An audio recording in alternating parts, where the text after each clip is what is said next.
Hey everyone, thanks for bearing with us as we start here a couple minutes late, but thank you very much for joining.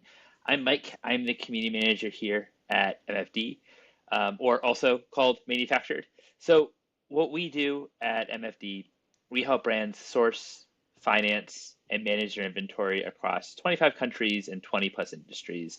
And we help businesses reduce their tariff exposure or really try to figure out what is the right supply chain for them. And that's going to lower their COGS and as well as be able to ship their products on time.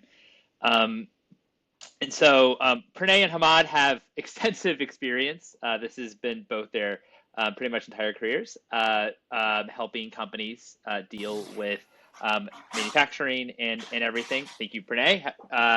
And so I'm so grateful to be joined by them because what's I think really interesting about both their experiences is they've both helped companies with supply chains when the world was actually more closed, when there were actual real trade agreements and the world wasn't quite as open as it has been in the last 20 years. So they've also they've approached they've had to approach trade in that in during that period of time, and then of course also during the free trade during free trade that we've been experiencing the past 20 years, and now since it's going back to modes of a closed state as well, advising businesses on how to navigate. We'd love to hear from you with any of your questions. Last time we had a really engaging chat, so if you do have any questions, if you do have any comments, we would like to make this as open and hopefully as helpful as possible. Pranay's our CEO and founder here at Manufactured, or also called MFD, and Hamad is our head of sourcing. Pranay and Hamad, thank you so much for joining us. Thanks for My having us. pleasure. So I know there's been a lot of tariff announcements over the last coming days, and certainly since in terms of trade deals happening, and since we last spoke, but it still feels like tariffs are like a moving target. There doesn't seems like maybe you could argue that it's becoming a bit more stable now, and that we actually are having real trade agreements that with different countries. But how can SMBs gain some predictability in this like uncertain trade environment? How should they be thinking about it currently? Pranay, I'll start with you. So I think that everyone's trying to figure it out, right? I think that what's happening is the government has certain, maybe they don't, I don't know, but they have certain ideas in mind. I don't know what they're looking for.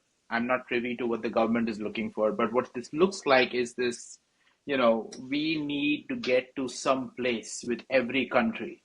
So they want to do trade deals with every country. If they want their own preferential trade access with every country and they want every country to do trade deals with the USA, you're going to continue to see this yo-yo effect. And then every time there is some geopolitical uncertainty in the world, you're going to see it reflected in the trade world. So unfortunately, like I don't see this slowing down for the next 18 to 24 months. I don't actually see this being more stable or anything like that. What I do see is you create a deal with the country, you get a tariff rate that's fixed, and then that country is a little stable. But if something happens to a different country or something goes wrong, that tariff could go back up. If they have a geopolitical problem, tariff could go back up. I mean, you just saw recently, like, I don't know, what, 2 days ago, where there was some news about Trump telling Xi on the phone that if you invade Taiwan, I'll bomb Beijing. Like, who talks like that? Yeah, it's totally. Yeah, Like that's the whole idea that trade is separate from politics is dead. So if you want to be an expert in trade, you've got to be an expert in politics. You've got to be an expert in geopolitics.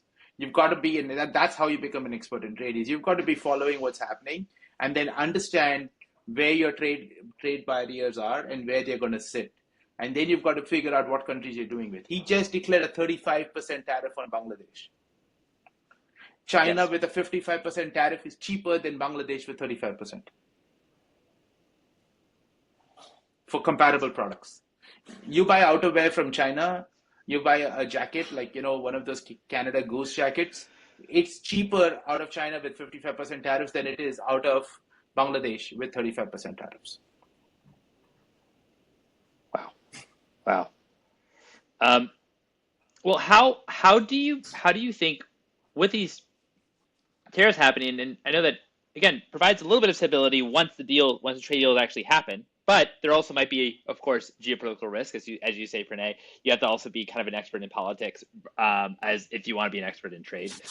How should companies approach optionality, or even having, if their supply chain maybe is stable today, how can they make sure that it's stable tomorrow, or create different kind of or doing different types of scenario planning? I think there's three layers of companies. First is small companies that are sub 2 million. You just have to have unit economics be your best friend there. Buy from the Hmm. country that's the best place to buy your product, mark it up for a price, and figure out how to sell it for that price. If you don't have power in pricing, small companies are host. So that's the first place. Whether you buy domestic, you buy international, you buy components, you buy finished goods, if you're under $2 million in revenue, you've got to buy it from one place and just focus on that place and figure out how to make money at that price. If you're from $2 to $20 million in revenue, you've got to have three places you buy the product from. You've got to buy from one place where you know you'll get stable supply. You've got to buy from a second place where you know you're going to make savings, and you've got a third backup. So from 2 to 20, you've got to make sure that you have that. From 20 to 200, you've got to own your supply chain. You've got to own where the components come from. You've got to own where the finished goods come assembled. You've got to own how the goods move between the countries. You've got to have everything mapped out.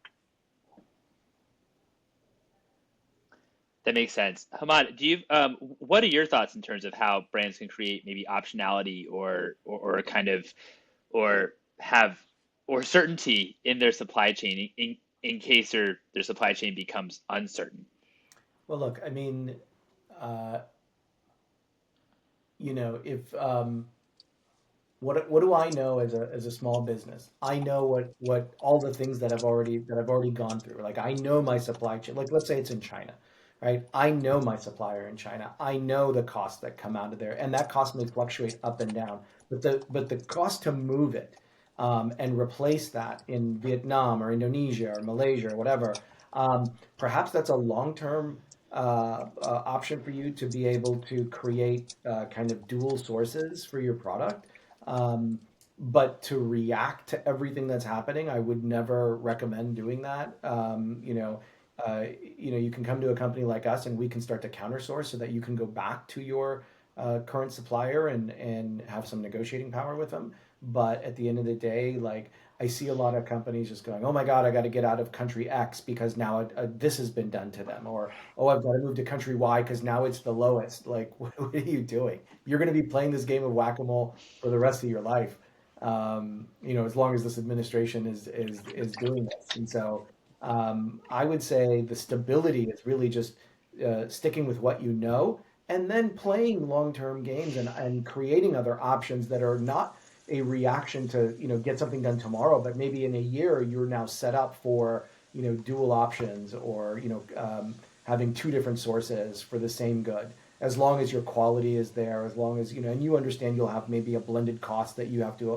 plan for. So that's what I would do. Can you can you walk us through, Hamad, and also Pranay, the process when it comes to countersourcing? How you're able to, build a relationship with the manufacturer, how you even think about, okay, this product is produced in this country, for example.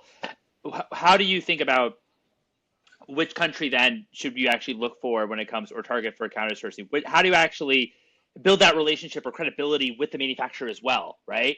Making sure they're actually producing the product, and actually when you actually send them money. How do you think about that relationship building when it comes to countersourcing? So for me, it's ensuring that they have the same set of SOPs, the same set of documents, and that the quality has to be on par with both different. Because you cannot produce a good with two separate companies in two separate countries, and then they come out slightly different and sell it through as it's the same product, right? So your quality has to be on point. Um, And that's just having people, on the ground in the factories that are ensuring that that is the case, or at least in your DC, to make sure that the quality is good on both sides. And in terms of like figuring out where to go, some countries are just really good at certain things, right? We know, for example, Pranay and I know that when we want kitchen cabinets, for example, we know the right country to go to. If we want a certain apparel like leather jackets, we know exactly where in the planet we can go to for that. So we already kind of understand where in the world we can produce certain goods. There are other good, you can't take a leather jacket and go to, I'll leave country names out of it, but country X, and expect them to do the same thing that country Y does really well. That's helpful. Anything to add as well, Pranay, to that in terms of how you think about counter sourcing? Yeah, I think Hamad covered it really well. You've got to think about specialization on what country is going to do the product for you. I think the bigger problem here is essentially figuring out how to split your volumes. You don't want to ideally split your volumes. Give me a sec.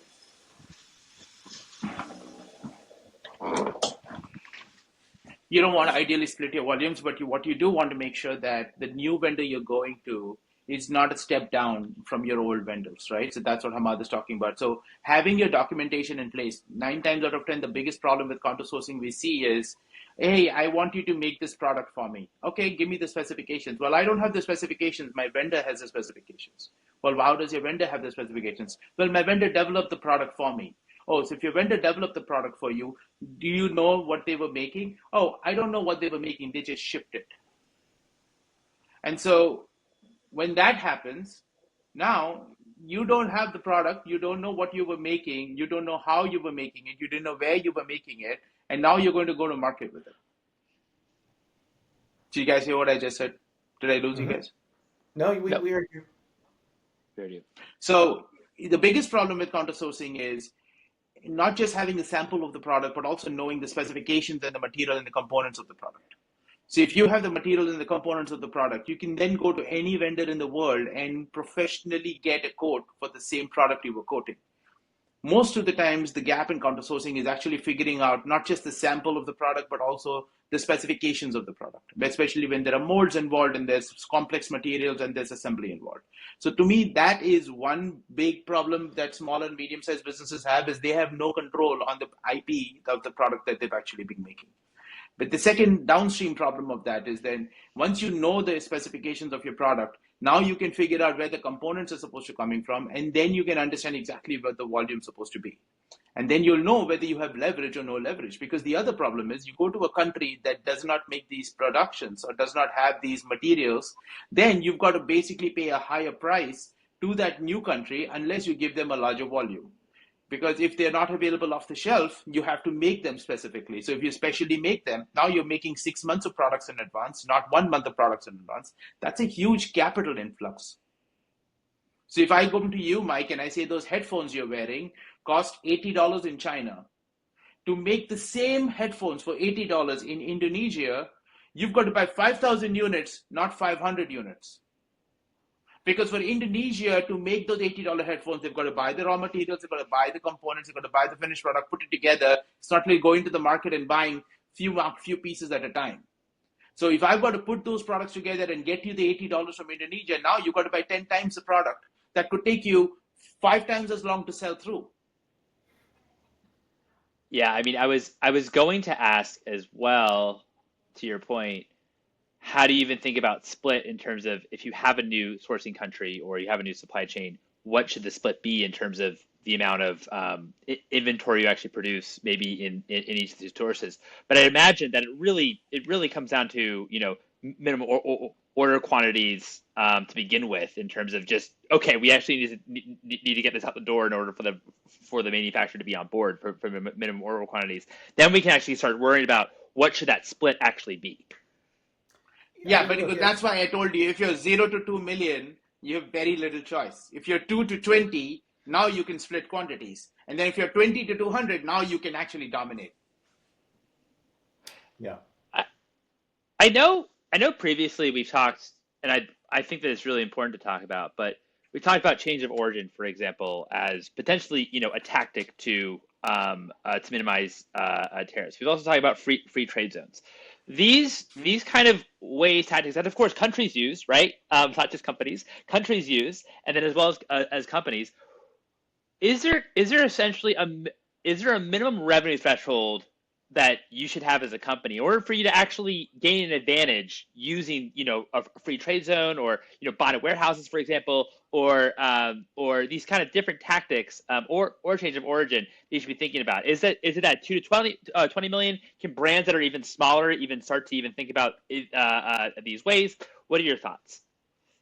The minimum setup cost for you to do something like that, which is buy components in one country, do the assembly in another Yeah. country, or do transformation in another country, is about $500,000 Okay. in about 6 months, maybe a year. So if you can spend a year tooling up a new supply chain, spend $500,000 servicing that tooling and setting up of the supply chain, and then provide at least $5 million of inventory or $3 million of volume to that supply chain over a 2 to 3 year period for you to work out all the kinks. That's what it takes to do those change of origin supply chains. So we're really talking about if you're maybe like a 5 million plus brand, essentially, because if it's like $3 million Or 5 you million spend in on COGS. inventory. 5 What? million in COGS. So if 5 you million have in 5 COGS. million in COGS, Sorry. Okay, I thought it's 5 3 million. million. So So 5 5 million million in COGS over COGS. 3 years. It's like, so 5 million COGS over 3 years is like $2 million of COGS a year. $2 million of COGS a year, which means you're doing a minimum of $5 to $6 million in retail value on Yeah.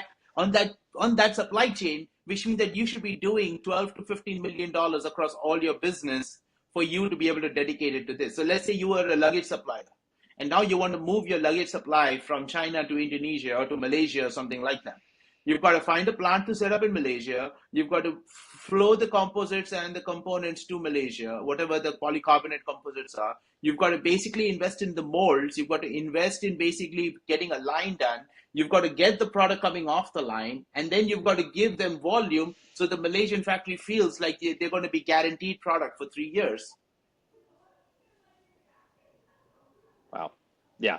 So, so really, I mean, this is not really like an option. I know that we've kind of talked about It's the, it's these not. options, but these aren't really options for like very small kind of No, companies. like the other thing too is these people that come, that are online and promising, hey, follow me, and then we'll be able to change the country of origin because, well, I know a secret. They don't know a secret. They're just they're basically about to get you in trouble. So, It's like growth marketing hacks, except for growth supply chain hacks. yeah, We have this comment from Jordan that was actually a great insight. So I'm just going to read it if that's all right. It's a great So insight.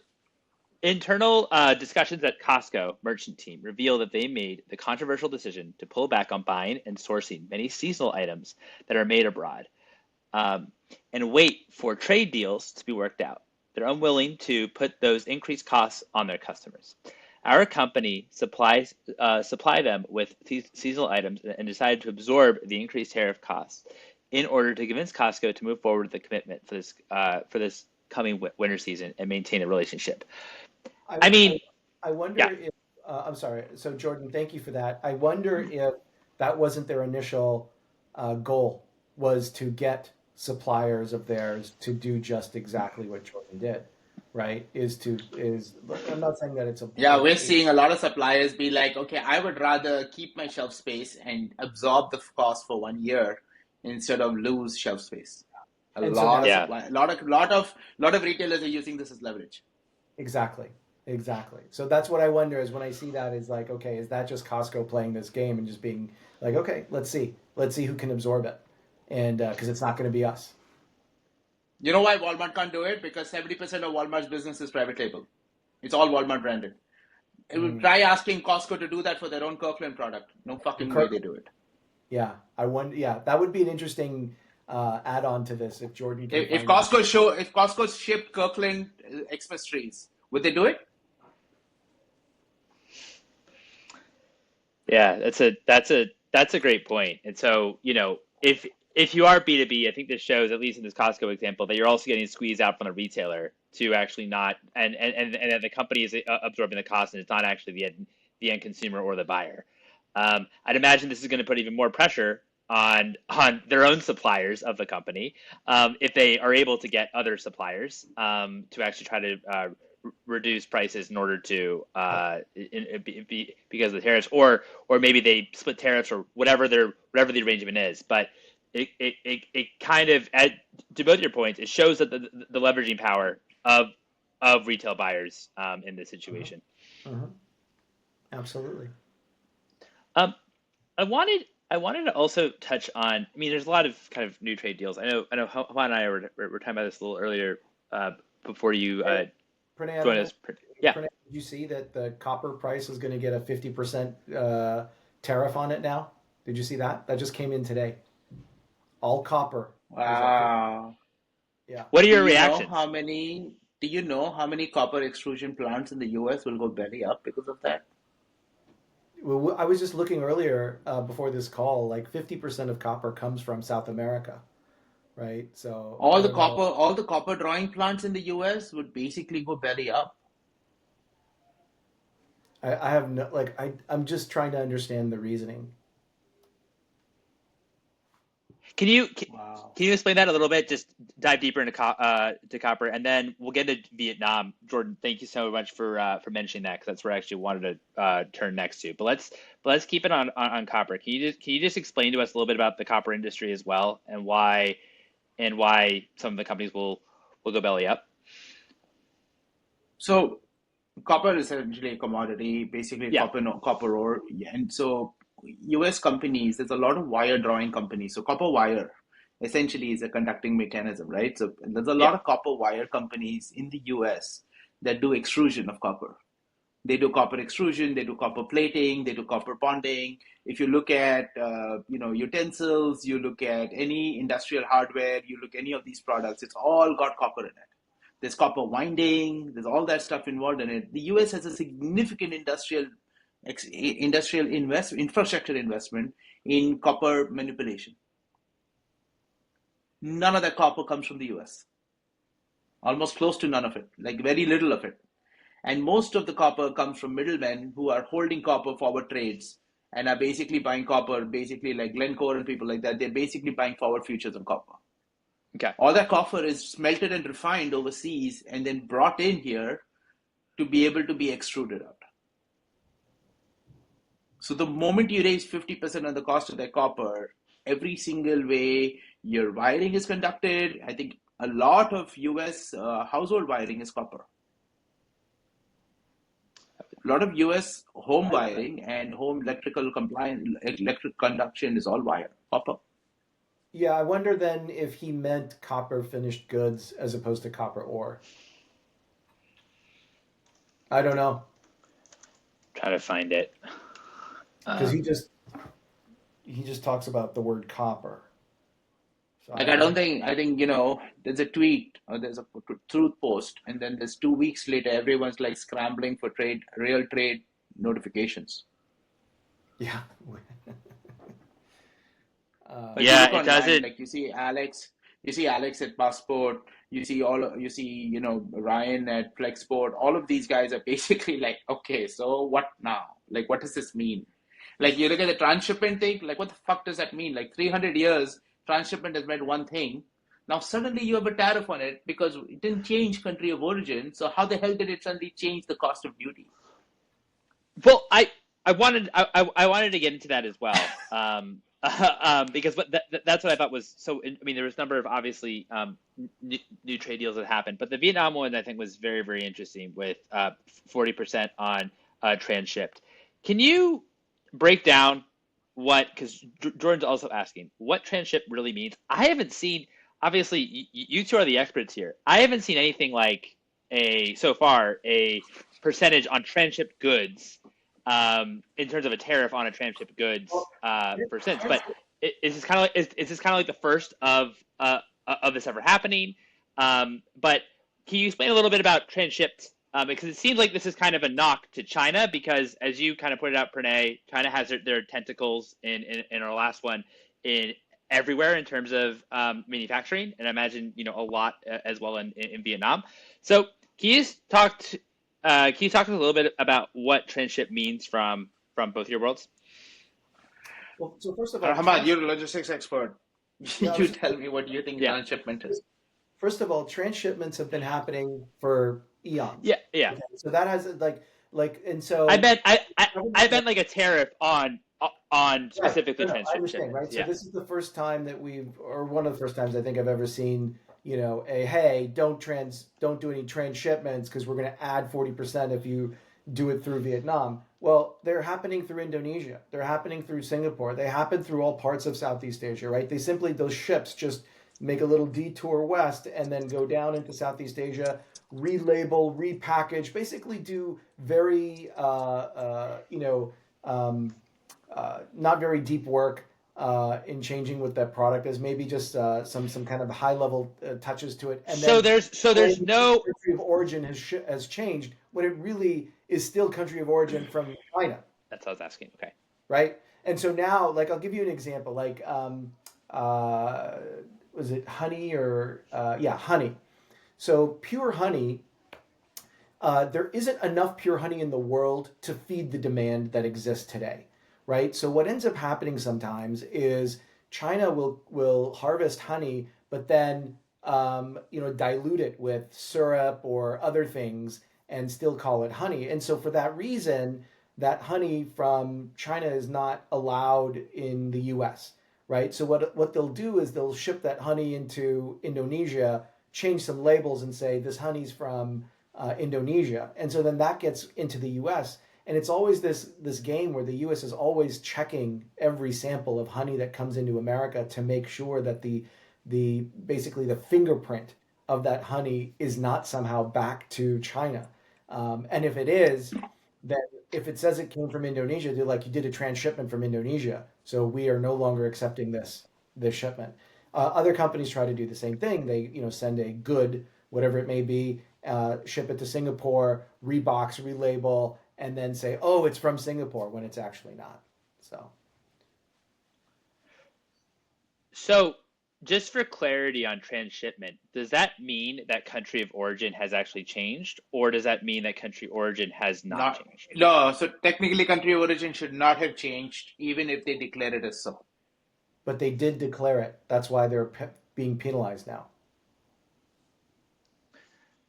The Got whole it. point of transshipment is that they've now changed the country of origin by doing basically nothing, right? The only way you change that, we talked about this before, when you change country of origin, you've had to have done you have actually Something transformation.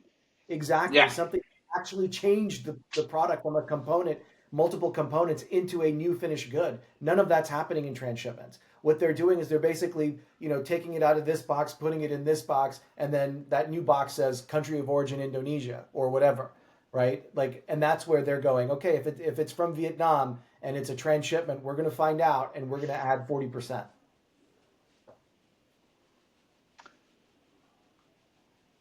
That's pretty wild because as you say, there is a country of origin change though. However, they have not done anything in terms of actually changing it. But it's really, it would be at, I would think, Vietnam's discretion in terms of if it actually is a It's a country of origin country of change versus no, no, not. no, no. But There's a country of shipment change, not a country of origin change. oh, okay. So this The the question, the, the shipment is different from origin. Origin is where it's made. Shipment is where it's sent shipped from. Jordan has another question. Would something as small as swapping a product insert page be sufficient in getting around no, transshipment status? no, that's what we're saying, No, Jordan. That is not sufficient. no, it doesn't. Not think of the component. So whatever the insert page on whatever that product was, that product needs to have its components perhaps shipped into the new country and then formed into this new finished good. That would then be sufficient to change country of origin, Yeah. and then Yeah. now you can say, oh, this wasn't made in China. This was made in Vietnam or Thailand or whatever. So can we go back because I know you mentioned it a couple times, Hamad, but it might be a good kind of a good example of your Brazil example of a product you were doing in Brazil. Mm-hmm. That would be essentially a transshipment. If you were not doing the Brazil, you're actually using Brazil and then doing Right. another market because you didn't do it sufficient enough of product transformation in order to actually change the I country of was origin. Is that right? I was essentially trying to do what Jordan just pointed out, right? This was back in '08 or '09, I think it was.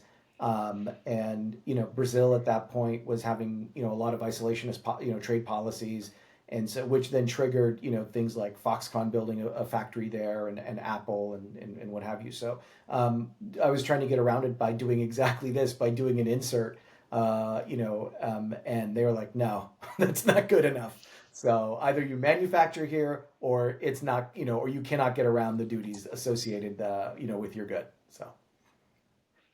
We might have already covered it just in our past, just in the past few minutes, but just so we kind of know once and for all, the distinction between country of export and country of origin. Can we just kind of run through that really quick in terms of how it's actually different and why that matters so much? Well, I mean, country of origin is where the thing is, the product's actually manufactured and made, right? So something can be made in China and then moved to a third country, and then that's where it's country of export becomes that country. Now, like honestly, for me, the importance is when you bring it in, your duties are associated with country of origin. Like, where was it made? That's what they care about, right? That's why, like, this Vietnam, like, I'll just talk about sneakers real quick. Like, country of origin Vietnam, country of origin China have really been a detriment for sneaker imports into the US, because those two are the biggest countries of sneaker manufacturing in the world. And so now you have, the 50+%, and now you have 20% for Vietnam. Like, it's costing an arm and a leg to bring in that product. So that's how I see it. That's why that's important. Got it. That's really helpful. It's really helpful. I wanna also talk about Mexico and as well as and the USMCA. Can we talk a little bit about how can shifting just one step in the manufacturing process qualify a product for lower tariffs under free trade agreements like the USMCA? Can you repeat that? Like, what actually qualifies in order? Yeah, the USMCA. So if it's a US product, let's say it's a US product that is sent to Mexico, turned into a finished good and brought back into the US, that's USMCA.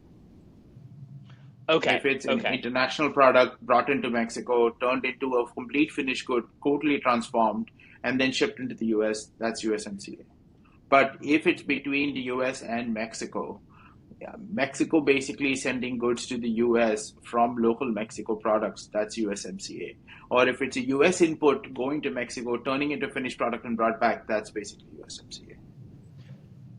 So the 25% tariff that's applied to Mexico, right? What's an example of that? Would that be the country of origin shipped actually is not shifted to Mexico?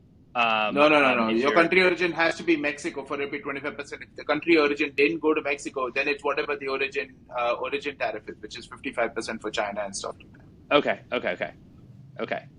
So don't confuse the country the goods are shipped from with the place the country the goods are made. Goods are made, that's origin. That's it.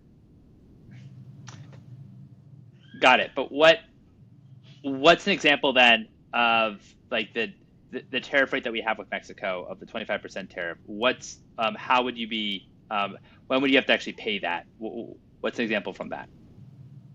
That's when Mexico ships goods to the U.S. That's when Mexico makes goods and ships it to the U.S. as it's a Mexico origin product. That's it, straightforward. Mexico ships avocados, 25% tariff. Oh, okay, got it. I thought there was still. Never mind. That makes sense.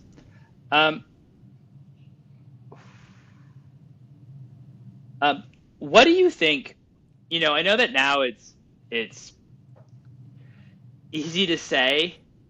You have to understand every cent of your supply chain and where it's going. When I mean, obviously with all you gotta have a killer unit. All you gotta have killer unit economics where you understand your customer and are able to sell it at a price that you don't give a shit. Yeah. What though? That's a fair point. That's a fair point. What though when it comes to the supply chain? What do you think operators or small businesses? What do you think part that they kind of miss in terms of not maybe factoring? Maybe it's logistics. Maybe it's just a segment of the supply chain that you think that is kind of underserved or undervalued. That actually could make quite a big difference. Obviously now tariffs obviously could make a huge difference. But what were you kind of noticing before when you actually talked to business owners when it came to what maybe didn't quite understand about their supply chain? Yeah, so if you think of any chemical product, right, in the world, so any CPG company has lecithin in it, it has so many chemicals in it, has so many chemical products added to it. A US co-packer is buying those chemicals from a middleman that bought those raw materials processed from someone else. So as a company, you have to think about three things. Where are these raw materials going to come from that I put in my product? Where are those raw materials from? Are they created, man-made, or are they natural? If they're man-made, what is the actual infrastructure cost of these raw materials being created?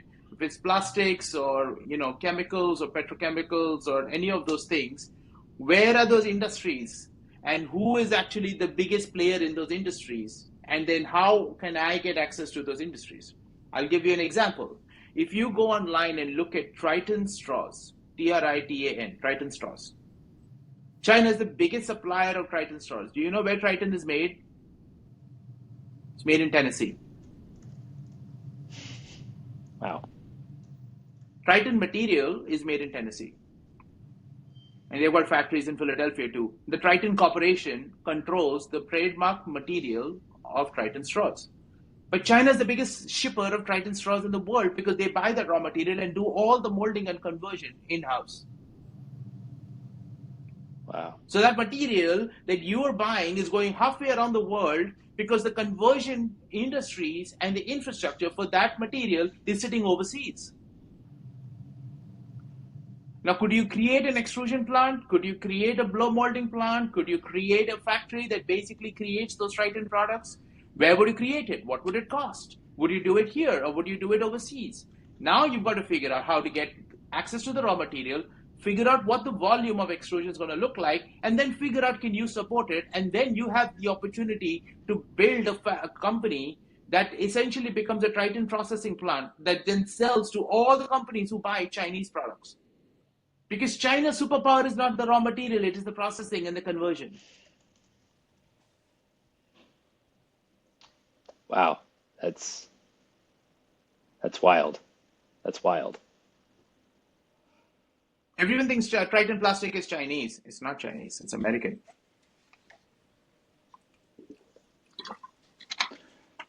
Wow. That's wild. Thanks for mentioning that. It's wild, but it's not unusual. Uncommon. For materials to travel halfway across the world to be fully finished and then make its way back to its origin.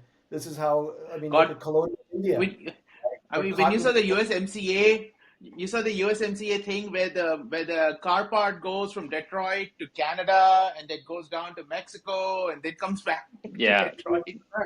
Yeah. And that's just like a small loop. Yeah. So, just kind of closing. I just want to close here. An interesting read. Okay.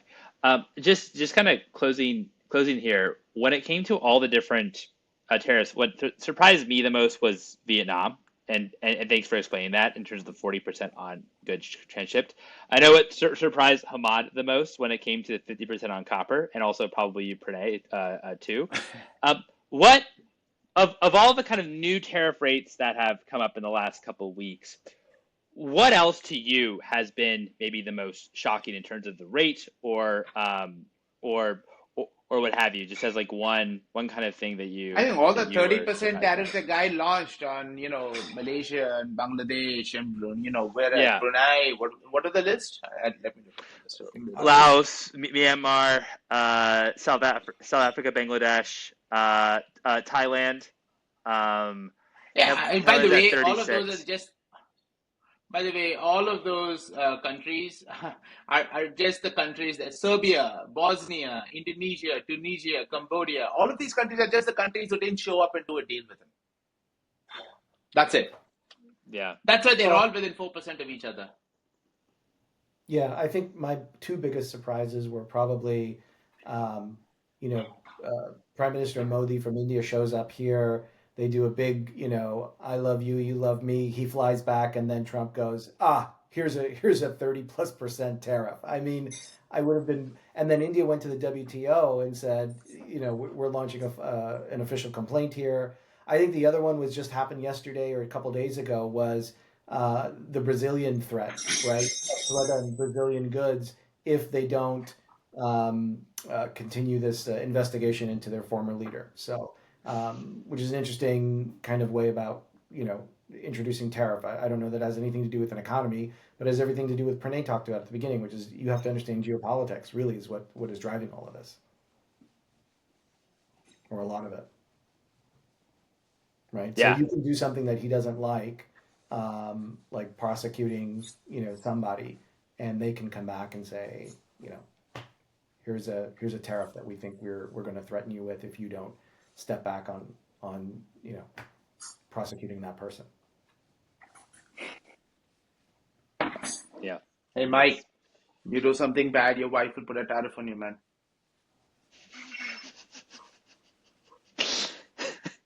Well, There's a 30% tariff. There's a 30% tariff on hugging your baby. So this article that Jordan just put in here, like this is the stuff we just talked about, I think 2 weeks ago, is this new Trump phone. I know he's talking about making iPhones in the U.S., but that Trump phone was supposed to be made in the U.S., but there's no way at that price that it could be made in the U.S., right? We talked about this. yeah. Forget price. It can't even. It just no capabilities. Like it's like we don't know how to do this anymore. You know that internet meme, which is we don't know how to do this anymore. Yeah. Well, hey, maybe in Masa-san's $1 trillion fund, maybe we will learn how to do this, how to do this all again in Arizona.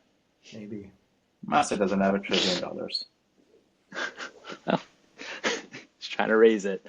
Pranay, Hamad, thank you so much for your time. This was great. Awesome. Thank you. Really fun to Pleasure. do. All right. Talk Bye. to you soon. Bye, everyone. Bye. See ya. Bye, Thanks so guys. much for joining us. Bye.